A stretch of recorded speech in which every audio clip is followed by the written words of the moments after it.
इन सारी एग्रीमेंट्स के पीछे कहीं ना कहीं पाकिस्तान के army chief field marshal Munir का भी हाथ है, और वो सामने बैठे थे बिल्कुल फ्रंट रो में। कई कई कई एरियाज़ में कटिंग एज टेक्नोलॉजी है टर्की के पास, जो पाकिस्तान को सप्लाई करता रहा बहुत सालों से, और ऑप सिंदूर में खुल के पाकिस्तान के सपोर्ट में था। अब आ जाओ पाकिस्तान हमारे पड़ोस में, इसके पास क्या है? इसके पास है Islamic bomb. It has a trend military, it has a professional military.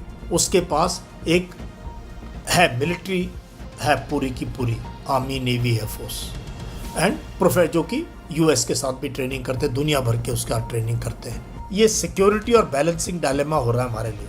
Pakistan का emerging as a military power in this region, तो पाकिस्तान का rise in this region has direct implications on us. अगर इसको चाइनीज़ टेक्नोलॉजी पूरी मिल रही है, Turkey की technology मिल रही है इसको, और सऊदी अरेबिया की मनी, हमारे ऊपर पूरे गल्फ एरिया में डिप्लोमेटिक प्रेशर है।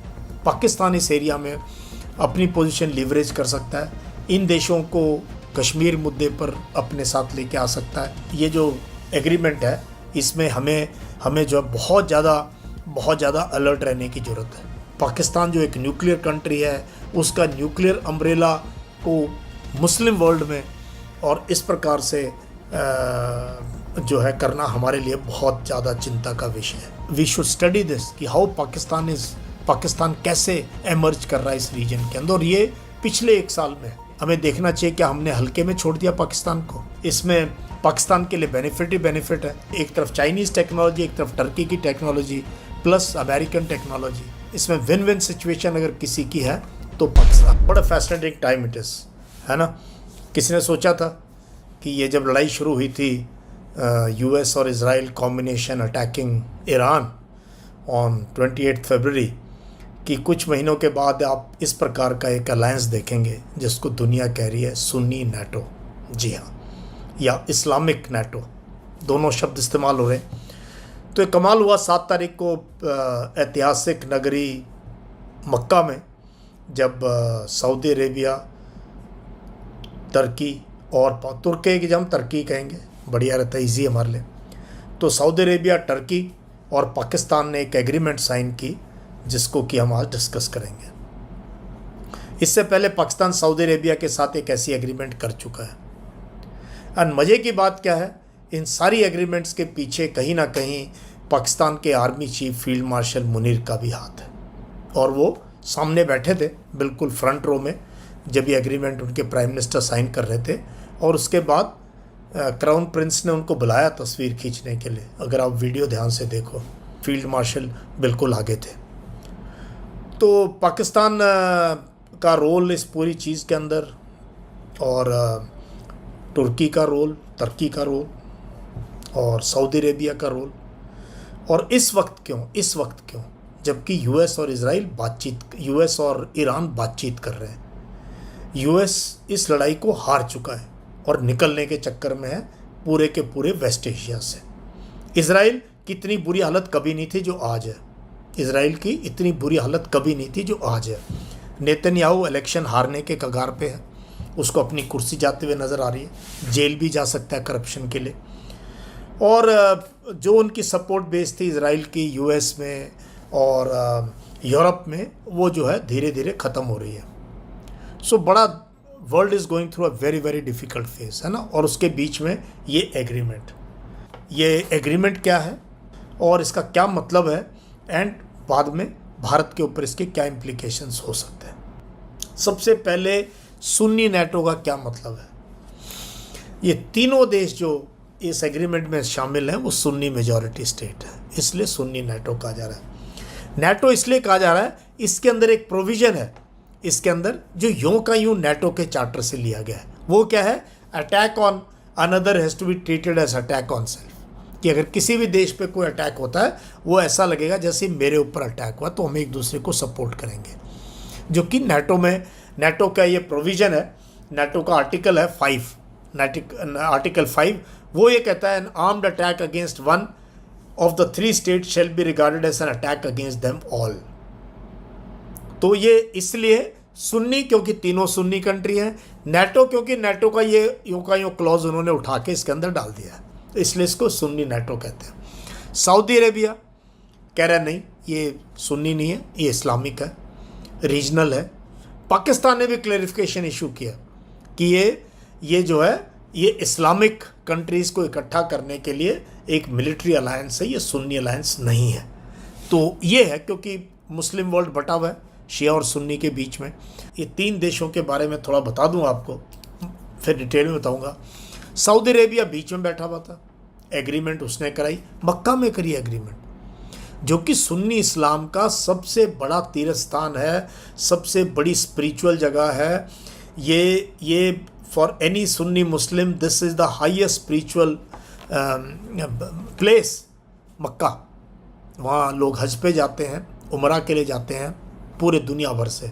उस जगह को चुना गया है, तो वो बीच में बैठे थे, एक तरफ टर्की और एक तरफ पाकिस्तान, और साइन हुई उनकी एग्रीमेंट ये 7 तारीख को।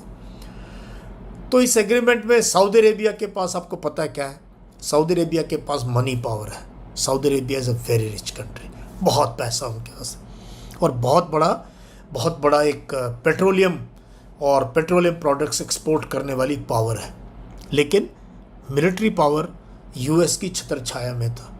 यूएस के अभी जो है दिन यहाँ पर लद गए हैं, यूएस की अभी पोजीशन यहाँ पर कमज़ोर है, तो उसको चाहिए एक सिक्योरिटी अम्ब्रेला सऊदी अरेबिया को, और वो सिक्योरिटी अम्ब्रेला प्रोवाइड करेगा उसको पाकिस्तान एंड टर्की।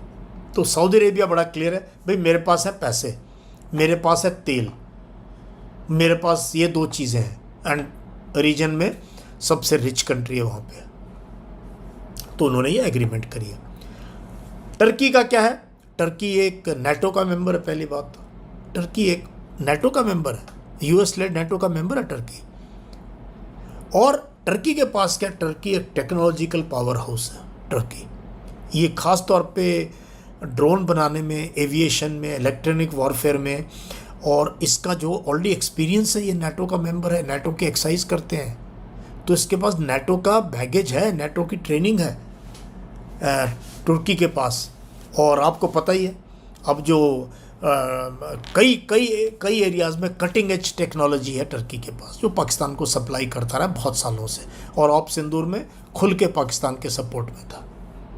अब आ जाओ पाकिस्तान हमारे पड़ोस में, इसके पास क्या है, इसके पास है इस्लामिक बॉम्ब, इसके पास है, it is the only nuclear power country, Muslim country in the world, and it has a trend military, it has a professional military, army, navy, air force, man power है इसके पास, कहीं भी डिप्लॉय कर सकता है जिसको जितना चाहिए।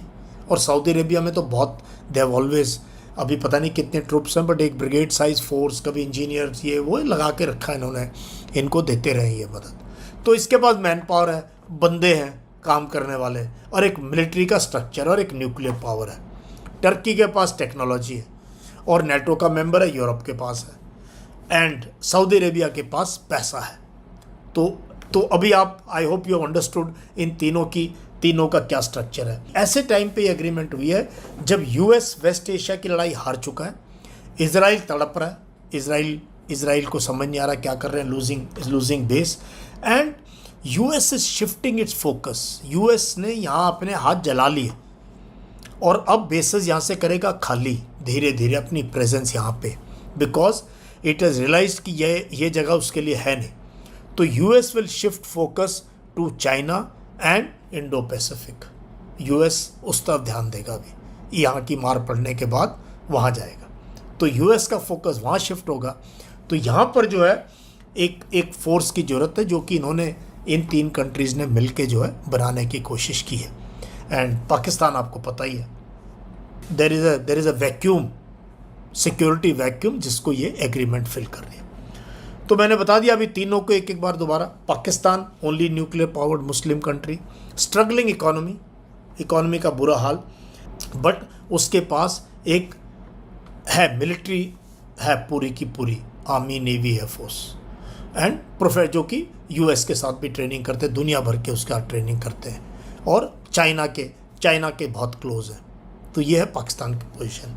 Saudi Arabia major oil exporter है, financial resources and deep pockets हैं, है ना। अभी सब अपना अपना प्रोग्राम कर रहे हैं, यूएस पे ट्रस्ट नहीं रहा। ये ट्रंप ने, वो यूरोप में भी ऐसे हो गया, सारे कंट्रीज़ अपना अपना कर रहे हैं, they don't trust NATO now और अमेरिका, और यहाँ पर भी हो रहा है। टर्की जहाँ तक है उसका है rapidly expanding military industrial base है, एडवांस ड्रोन प्रोडक्शन कैपेबिलिटीज़ है इसके पास, और ये भी डाउट है इसको कि नाटो की कलेक्टिव सिक्योरिटी पे। अगर यूरोप को डाउट है, एक मुस्लिम कंट्री को तो डाउट है ही है कि नाटो उसके मदद में आएगा या नहीं आएगा। तो ये इसके देखते हुए और ऊपर से इजराइल का खतरा, इन सब चीज़ के बीच में टर्की ने भी कहा कि अच्छा मौका है, I can sell my drones, my technology and nuclear weapons का हमारे पास है ही Pakistan, and Saudi Arabian money, तो इसलिए टर्की भी इसके अंदर शामिल है। अब भारत के ऊपर क्या इम्प्लीकेशन है इसके? भारत के ऊपर सबसे पहला बात है, ये सिक्योरिटी और बैलेंसिंग डायलेमा हो रहा है हमारे लिए। पाकिस्तान का emerging as a military power in this region, as a diplomatic power in this region, ये आपने देख लिया कैसे उन्होंने ये इस्लामाबाद MOU साइन किया, और they became messenger in between two hostile Nations, एक तरफ अमेरिका, एक तरफ ईरान। इजराइल को पाकिस्तान ने अभी तक रिकग्नाइज नहीं किया, बिल्कुल उसके खिलाफ बोलता है UN में भी। So Pakistan has emerged in this region with this war going on। तो पाकिस्तान का rise in this region has direct implications on us. अगर इसको चाइनीज़ टेक्नोलॉजी पूरी मिल रही है, टर्की की टेक्नोलॉजी मिल रही है इसको, और सऊदी अरेबिया की मनी एंड US, आपको पता ही है US उसको किस तरीके से उसको जो है अपने किस प्रकार का उसने स्टेटस चेंज किया US ने पिछले कुछ दिनों में। सो एनीवेयर वेयर पाकिस्तान इज, और so anything on the borders any time, जैसे कारगिल हुआ 99 में, या कश्मीर में कोशिश करते हैं इंडक्ट करके यहाँ पे कुछ आग लगाने की कोशिश करते हैं, तो they may be embolden to do this anywhere on the line of control and things like that. तो एक तो हमें सिक्योरिटी है हमारे लिए कि पाकिस्तान इस टाइप की एग्रीमेंट साइन कर रहा है, पाकिस्तान के साथ हमारी कट्टर दुश्मनी है, तो हमारे को वैसे अनकंफर्टेबल होना चाहिए। और इसमें ख़ास तौर पे सऊदी अरेबिया के साथ हमारे अच्छे रिश्ते हैं, लाखों इंडियंस वहाँ काम करते हैं, तो सऊदी अरेबिया पाकिस्तान के क्यों इतना नज़दीक जा रहा है? हमें इस चीज़ की जो है इसके ऊपर हमने MEA की स्टेटमेंट आई है, वी आर मॉनिटरिंग, है ना, तो कैसे मॉनिटर कर रहे हैं हमें पता नहीं है, बट ये है। दूसरा है हमारे ऊपर पूरे गल्फ़ एरिया में डिप्लोमेटिक प्रेशर है। हमारे 1 करोड़ तकरीबन लोग काम करते हैं वहाँ, और हमने बहुत मेहनत करके Saudi Arabia, UAE, Oman, Qatar, Bahrain, Kuwait, इन सब के साथ रिलेशनशिप बना के रखे इंडिया ने। तो ये रिलेशनशिप हमारे डिप्लोमेट्स को भी एक्स्ट्रा वो करना पड़ेगा बैलेंस करने के लिए यहाँ पे। क्यों? क्योंकि पाकिस्तान इस एरिया में अपनी पोजीशन लीवरेज कर सकता है, इन देशों को कश्मीर मुद्दे पर अपने साथ लेके आ सकता है, कल को कोई बात हो तो हमें जो है थोड़ा सऊदी अरेबिया पर नज़र रखनी पड़ेगी, और बाकी देशों पे भी नज़र रखनी पड़ेगी। हमें पता रहना चाहिए पाकिस्तान क्या कर रहा है इस रीजन के अंदर, तो हम अपनी आंखें कमज़ोर नहीं कर सकते, ना मिटा सकते इस पर। रीजनल इम्पैक्ट, वाशिंगटन तो इस हार के बाद जो है इस एरिया से अपना मुंह मोड़ने की तैयारी करेगा।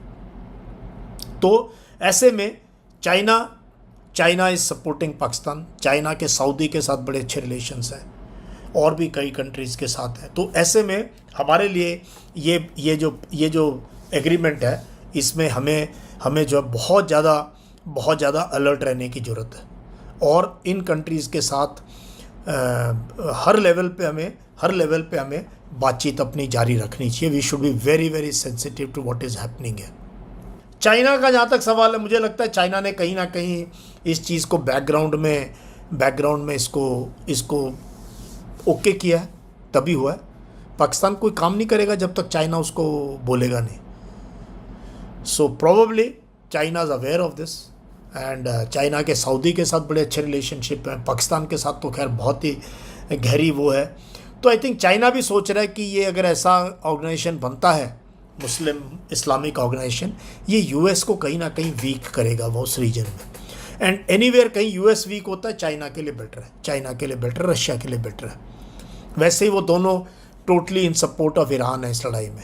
तो China is watching this closely and probably they have given a green signal before it was signing. US का थोड़ा मिक्स लग रहा है, बट ऐसा हो नहीं सकता। टर्की नाटो का मेंबर है और एक नाटो का मेंबर एक और मिलिट्री अलायंस में जा रहा है, तो मुझे नाटो का चार्टर इतना पता नहीं है clearly, but how this will impact Turkey's position in NATO, how America sees it. वैसे ट्रंप के यहाँ क्या देखना, वो तो कभी कुछ बोल देते हैं कभी कुछ बोल देते हैं, तो अमेरिका भी फ्लक्स में है इस टाइम पे।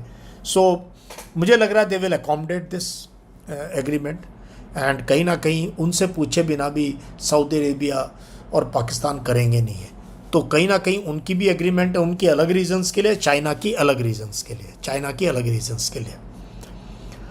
अब आते हैं हमारा जो मीडिया है, हमारे जो डिप्लोमेट्स हैं, हमारे जो स्ट्रेटजिक थिंकर्स हैं, वो इसको अलग अलग तरीके से देख रहे हैं, अलग अलग तरीके से देख रहे हैं इस चीज़ को। तो कई देख रहे हैं कि भारत को वरीड होना चाहिए और कई कह रहे हैं कि नहीं, हमें कोई वरी करने की ज़रूरत नहीं है। लेकिन ये हमारा इमीडिएट नेबर है पाकिस्तान, टर्की फुल्ली उसके सपोर्ट में था, चाइना पाकिस्तान की रिलेशनशिप बहुत गहरी है और सऊदी अरेबिया जो है भारत का मित्र है, लेकिन वो कभी भी अपनी पोजीशन चेंज कर सकता है। अभी बहुत से लोगों ने इसको एक अच्छी एग्रीमेंट भी बताया कि स्टेबिलिटी लाएगा इस रीजन के अंदर, और तो वो टाइम बताएगा कि स्टेबिलिटी लाएगा या नहीं लाएगा। लेकिन एक इस्लामिक नेटो बनना, एक सुन्नी नेटो बनना, एक पाकिस्तान जो एक न्यूक्लियर कंट्री है उसका न्यूक्लियर अम्ब्रेला को मुस्लिम वर्ल्ड में और इस प्रकार से जो है करना हमारे लिए बहुत ज़्यादा चिंता का विषय है। We should be very very careful, we should watch these things very closely, we should study this कि हाउ पाकिस्तान कैसे एमर्ज कर रहा है इस रीजन के अंदर। और ये पिछले 1 साल में ऑप सिंदूर के बाद तो कहीं ना कहीं हमें देखना चाहिए कि हमने हल्के में छोड़ दिया पाकिस्तान को, क्योंकि उसके बाद ही ये उभरा है। बट नाउ दैट बस हैज सेल्ड। तो अब हमारे लिए ज़रूरी है कि हम मॉनिटर करें इसको पूरा का पूरा। This agreement has come as a surprise and इसमें पाकिस्तान के लिए बेनिफिट ही बेनिफिट है। सबसे ज़्यादा बेनिफिट इसमें पाकिस्तान को है। सऊदी अरेबिया की मनी टर्की की जो है टेक्नोलॉजी उसको मिल जाएगी, और वो उस टेक्नोलॉजी, एक तरफ चाइनीज़ टेक्नोलॉजी, एक तरफ टर्की की टेक्नोलॉजी प्लस अमेरिकन टेक्नोलॉजी, तो इसमें विन विन सिचुएशन अगर किसी की है तो पाकिस्तान की है। So this is how Pakistan is using its nuclear card, being the only Muslim country with a nuclear bomb.